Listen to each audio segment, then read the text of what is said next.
Hey, I'm still alive. How about that? So, I've been super busy, and I have a lot of Nerf stuff that I need to actually make, as in videos and things like that. I've just been really busy with work, and I realized that one of the things that was holding me back was feeling this need to have a format and consistency and so on, and edit the videos in a certain way. And I honestly don't feel that that's actually adding anything to the experience. And what it is doing is making me feel OCD about doing everything a certain way.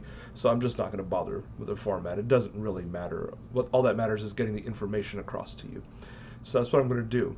Right now I obviously can't even bother with a haircut, so format is just well outside of my current situation. So I'm just going to talk about stuff, and hopefully that is a relatively digestible way of doing things.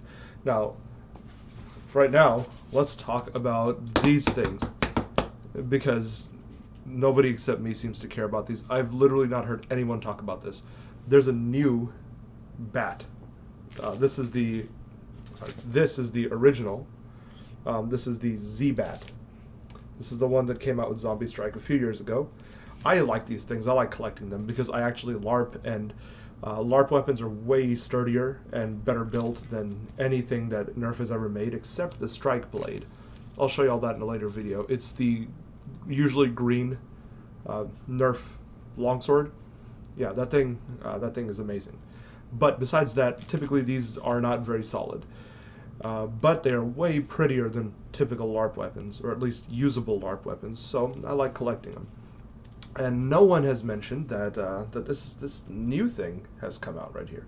So the original one here is fairly sturdy. It's got a little bit of wobble to it, but it's pretty decent.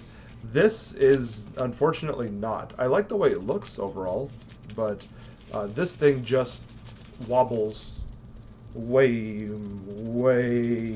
more. It should not be doing that.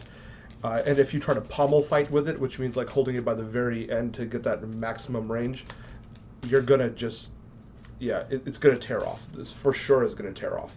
This just isn't enough foam here, and there's no core, no nothing. So this is kind of crappy actually. If, like me, you're collecting them because they look pretty and you're not probably going to use them in actual combat, and I'll show you why I won't, then it's not a big deal. But if you are actually looking to, get some good whacks in, then this is your ideal whacking instrument. The original one, not the new one, which it just is not built as well. It's too floppy. And they're about the exact same size, maybe by like a centimeter or two. The new one's bigger, but that doesn't matter because you can't hold it down here the way you can for the old one. So pick the old one if possible. The way you can tell the difference is the old one has this little barbed wire detailing around the top. This one just has cloth wrap all the way around. And if you look at their wraps, the wraps on the old one are much more parallel, and on the new one they kind of crisscross, and the wood is a darker color. So the old one is called the Z-Bat, the new one is just called the Bat, I think. So there's that. None of these matter to me in terms of combat effectiveness because I went to Goodwill and I found this. This is a styrofoam piece of bread. It is the greatest styrofoam piece of bread that I have ever found, and it is absolutely fantastic. So without further ado, it's really fantastic. The detailing on this is absolutely amazing.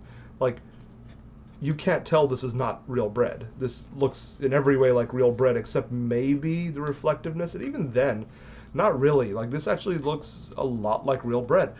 And so yeah, this thing is a good sturdy melee weapon. It's not going to break unless you hit it super hard. It's not going to break with any kind of contact that you'd be using for Nerf. And it was $2. So super lightweight, super easy to stow, and gives that nice satisfying thwack. Don't hit people hard with this. This is supposed to be touch contact the same way that any other melee weapon in Nerf is. I found this at Goodwill. It was sitting on a shelf. It was not the toy shelf. It was just random like decorations shelf. like where they usually have lawn decorations and that sort of thing. And I just saw it and I picked up. I was like, did someone leave bread here? Because it looked really realistic. And I realized that, oh, it's fake. And yeah, so I instantly fell in love. And this is my go-to melee weapon of choice now. And I will never part ways with it. Unless someone accidentally eats it, which is understandable because it looks like bread. So, yeah, that's that for now. Just, you know, there's two bats. This one sucks. This one doesn't. Bread's better than both. So that's all I've got for you today. Have a good one, and I look forward to doing a lot more of these and getting back into a regular schedule.